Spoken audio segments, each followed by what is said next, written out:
Halo semuanya, kembali lagi bersama saya Michael. Di video kali ini kita akan coba membahas soal BitTorrent, jadi BTT ya, karena banyak dari kalian yang request juga. Lalu kita juga update soal Bitcoin, karena memang ada suatu indikator yang memang harus saya kasih lihat ke kalian semua juga gitu ya, jadi kalian tahu. Nah, kita akan mulai saja dari crypto market update. Untuk hari ini memang relatif hijau semua ya, jadi walaupun weekend ini naik juga, sebenarnya kita nggak usah mematokkan kalau weekend ini selalu merah gitu ya, jadi seperti itu. Jadi kita lihat aja, kita trade sambil lihat harga marketnya sebenarnya ya, walaupun kita lihat Bitcoin ini sebenarnya belum begitu aman. Kenapa? Karena masih di bawah level 34.000 seperti yang kemarin kita diskusi. Nanti kita langsung masuk ke dalam teknikalnya aja. Kita masuk dulu ke BitTorrent sendiri ya. Nah, sebenarnya BitTorrent ini saya sudah pernah cover beberapa kali, dan ini hanya video update juga. Jadi kalau kalian yang belum nonton video BTT-nya, kalian bisa nonton dulu sebelumnya kalau kalian yang mau fundamentalnya gitu ya. Di sini kita lebih bahas ke teknikalnya aja. Nah, untuk BitTorrent sendiri, BitTorrent ya, dia adalah sebenarnya perusahaan teknologi, lalu diakuisisi oleh perusahaan Tron juga gitu ya. Jadi makanya kontraknya pakai Tron juga oleh si Justin Sun gitu ya. Ranking 53, di mana mereka adalah salah satu fast sharing ya, peer-to-peer fast sharing, dan memang leadingnya, salah satu yang pemimpinnya untuk fast sharing platform lah, seperti itu ya. Nah, sebenarnya kalau BitTorrent sendiri ya, mungkin kalian banyak yang udah beli di bawah, jadi udah untung beratus-ratus%, atau mungkin kalian yang nyangkut di atas. Nah, sebenarnya kalian nggak usah worry untuk yang nyangkut, nggak usah takut juga. Kenapa? Karena BitTorrent ini sebenarnya produknya tuh ada di marketplace juga gitu ya. Dia memang ada produk yang dijual gitu ya. Jadi ini beda lah, hampir beda dengan yang lain lah. Memang sudah dipakai juga, kita lihat over 2 billion ya. Jadi sekitar 2 miliar user yang sudah dipakai, 200 juta wallet, 100 juta MAU. Jadi memang benar-benar sudah ada lah produknya, dan bagus juga. Kita lihat BitTorrent protocol used by Netflix, Facebook, Google, Twitter, Lionsgate, sama di live juga. Jadi ini memang perusahaan-perusahaan kelas dunia gitu, dan bukan perusahaan-perusahaan yang kecil. Dan memang kita ngomongin tentang BitTorrent juga, dia juga ada yang namanya solusi. Dia provide solution ke dalam yang dia bisa memecahkan masalah lah, seperti itu ya. Contohnya adalah dulunya di Desember 1995 itu number of internet users itu cuma sekitar 16 juta. Tapi kalau kita dibandingkan dengan 2020, kita lihat sudah increase 20 kali, itu 360 juta orang yang menggunakan internet. Jadi memang yang namanya internet ini hampir sama dengan cryptocurrency juga ya, suatu inovasi yang nggak semua bisa menerima juga gitu ya. Tapi ya kita sebenarnya kalau untuk crypto, kita itu masih di awal-awalnya juga gitu ya. Jadi mungkin kita adalah produk kita mungkin adalah 16 juta yang pertama nih kalau misalnya kita bandingkan dengan internet lah. Tapi namanya juga inovasi, pasti banyak yang namanya FUD juga, karena mereka banyak yang nggak mau beradaptasi juga. Makanya kita lihat juga berita dan media itu biasanya menyebarkan FUD juga. Tapi ya kalau misalnya inovasinya benar ya, breakthrough, mungkin kita bisa nantinya bisa memakai digital currency lah, seperti itu, mungkin cryptocurrency. Nah, ini untuk BitTorrent sendiri, problemnya apa? Problemnya adalah dia bisa provide lebih efisien lagi untuk kita semua sharing file dengan peer-to-peer sharingnya dia, P2P gitu ya. Dan BitTorrent atau token BTT-nya sendiri bisa dipakai untuk apa? Bisa mempercepat gitu prosesnya. Jadi dengan kita menggunakan BTT menjadi lebih cepat. Seperti itu. Mungkin kita langsung masuk aja ke dalam teknikalnya, tapi kita bahas dulu Bitcoin. Nah, kita update soal Bitcoin. Apa sih untuk Bitcoin sendiri? Bitcoin kemarin saya sudah bilang juga bahwa kemarin karena ada divergence ya, bullish divergence, mungkin dia bakal naik. Kita bikin di video di sini ya. Tapi yang terjadi memang beneran dia naik. Kita lihat sendiri dia naik sekitar 3%. Jadi ini lumayan banget. 3% untuk Bitcoin secara short term dia naik. Memang prediksi saya sebenarnya dia hit resistennya, lalu dia turun ke bawah lagi, tapi ternyata dia kuat, volumenya bisa sampai ke atas lagi, naik walaupun nggak sampai ke level 34.000. Jadi cuma doang, langsung reject lah ke bawah lagi gitu ya. Karena memang kita sudah bilang juga bahwa di level 34.000 sebenarnya ini ada yang namanya resistennya cukup kuat lah. Kita kalau pakai Fibonacci ya gitu ya. Nah, kita lihat di sini level 34.000 itu memang level yang kuat nih, 34.000 ya, di line ini ya, 34 ribuan. Dan memang kalau misalnya kita lihat lebih jelas lagi di candle 1 jam mungkin ya. Nah, kita lihat ini benar-benar rejectnya persis di daerah 34.000 nih. Lihat kan di sini.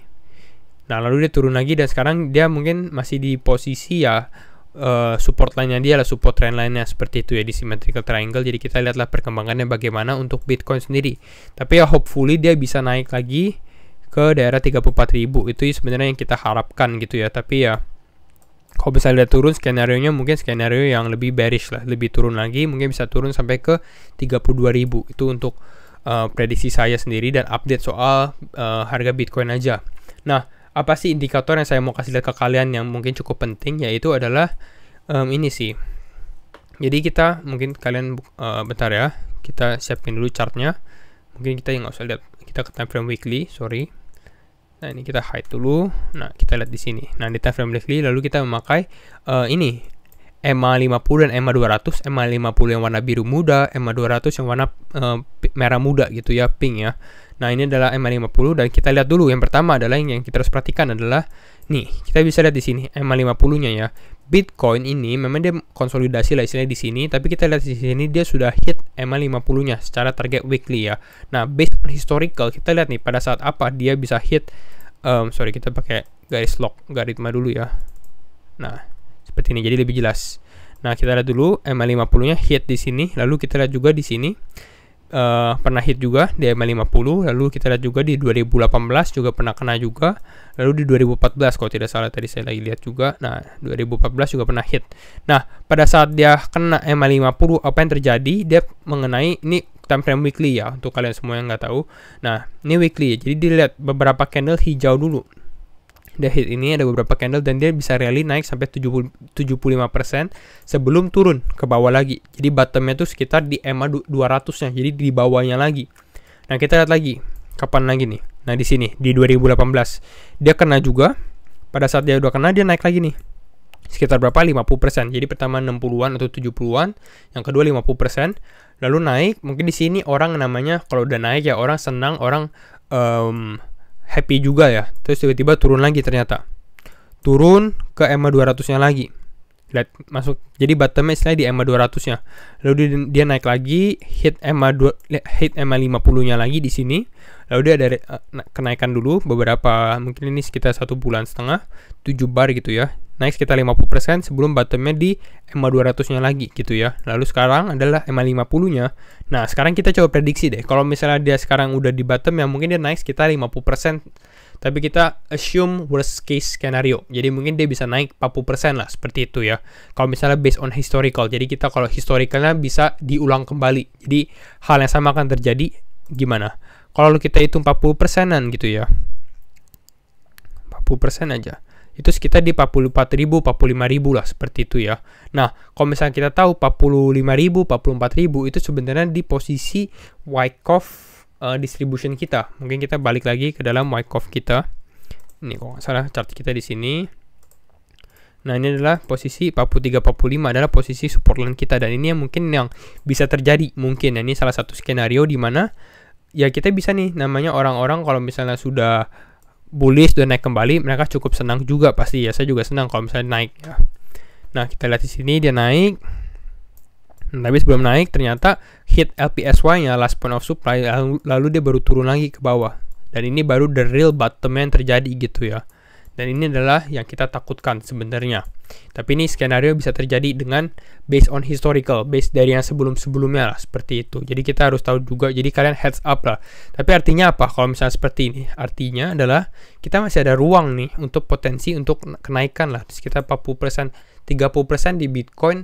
Mungkin altcoin yang bisa naik lagi mungkin masih banyak juga gitu ya. Mungkin bisa naik sekitar 50%-an gitu ya, seperti itu. Nah, kita masuk ke dalam BTT USDT. Satu lagi. Nah, untuk BTT USDT sebenarnya saya sudah jelaskan juga. Nah, ini adalah beberapa support dan resistance untuk BTT USDT. Di sini kita lihat ada resistance yang kuat, lalu dia membentuk support juga di sini ya. Lalu dia membentuk support juga di bawah sini ya. Nah, sebenarnya ini dia juga membentuk pola symmetrical triangle di mana dia breakdown ke bawah gitu ya. Dari sini dia turun ke bawah, maka kita bisa lihat bottomnya itu sekitar di 0,0019. Mungkin ini nggak gitu enak sebenarnya karena terlalu kecil. Jadi dolarnya itu benar-benar nolnya banyak gitu ya. Tapi kalau misalnya kita lihat dari Indodax, hampir sama sebenarnya. Kita dari sini potensinya turun ke bawah, target kita di sekitar 25 dan hit di 25. Dan ini memang kembali lagi resistennya di daerah ini 25-26 lah seperti itu ya. Tapi kalau kita lihat sendiri, kalau misalnya kita zoom lagi di candle 4 jam, sebenarnya ini BTT ya pergerakannya kayak istilahnya kalau misalnya orang bilang non liquid. Kenapa? Karena naiknya sedikit, tapi sebenarnya bukan gara-gara dia nggak liquid sih, tapi lebih ke arah memang harganya murah. Kita lihat soalnya kalau misalnya seperti ini dia naik satu bar aja dari 37 ke 38, ini tuh udah namanya dinaikin 3,7%, udah hampir 4% naik kayak gitu doang. Seperti itu, makanya ya kenaikannya bisa dibilang sedikit aja. Contoh aja 37 deh, kalau menurut saya targetnya untuk BTT mungkin ke 50 dulu gitu ya. Jadi 50 di sini ke 50, dan dari 37 ke 50 ini udah naik cukup lumayan sebenarnya. Tuh, naik ke 50 aja udah sekitar 36%. Untuk naik ke 50 walaupun kelihatannya hanya sedikit lah. Itulah kalau misalnya dia memang harganya murah kan, seperti itu untuk BitTorrent ya. Coba kita lihat juga bentar ya, dari sini juga di time frame 4 jam kita mungkin zoom di Binance juga. Sebenarnya kalau untuk time frame 4 jam ya BitTorrent ini sebenarnya lagi di dalam descending channelnya juga. Kita bisa lihat sendiri dia lagi mengalami penurunan gitu ya.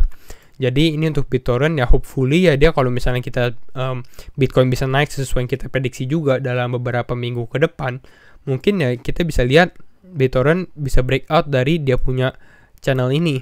Jadi kalau misalnya dia breakout, ini cukup bagus juga untuk BitTorrent untuk melanjutkan kenaikannya lah. Tapi kalau menurut saya apakah bagus beli BitTorrent? Bagus sebenarnya, tapi ya banyak yang lebih bagus lagi gitu ya. Contohnya Cardano dengan smart contract-nya dia. Jadi kayak Matic, lalu banyak lah. Misalnya kalian juga bisa beli Bitcoin, bisa beli Ethereum, itu lebih aman juga. Lalu resiko lebih aman dan fundamental lebih bagus gitu. Itu menurut saya dengan market yang seperti ini. Nah itu saja sih video saya, video update soal Bitcoin dan juga BTT. Semoga kalian mengerti juga penjelasan saya, and see you in the next video. Bye bye.